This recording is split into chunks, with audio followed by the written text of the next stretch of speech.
រីក៏កងដកទងអាហៅបាយសមុទ្រក្នុងក្រៅវាលអើយាយសែនខ្ញុំនឹងនេសាទជីវិតបត់បានរស់នៅផ្ញើប្រាណលាបកាយជលសារសៀលកងភ្នំទូករៀបចេញហើ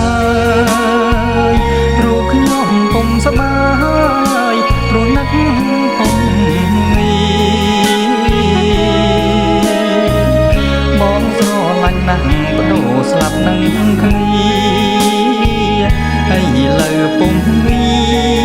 រៀបការគូថ្មី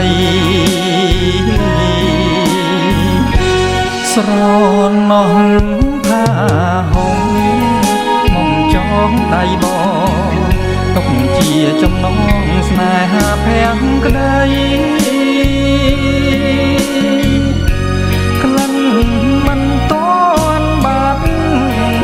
មាត់តារូបស្រីឲ្យបងស្រមៃរាល់ថ្ងៃទុនទិញសមុទ្រសែនធំមើលពុំឃើញត្រើយតែមិនស្មើខ្លាយនឹងចិត្តស្រឡាញ់នឹកឡើងកាលណាអោរាសែនខ្លាញ់មិនគួរបះចាញ់ស្រីផិតស្រីក្បត់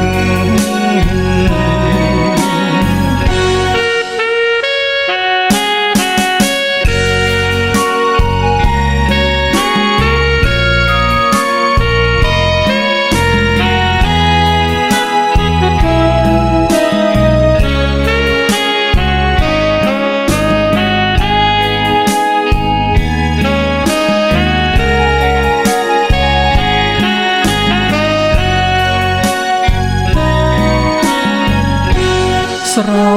ណោះผ้าห่มមកចងដៃបងទុកជាចំណងស្នេហាភាំងក្ដីក្លិនមិនតន់បាត់មាត់តារូបស្រីឲ្យបងស្រមៃរាល់ថ្ងៃទុនទិញ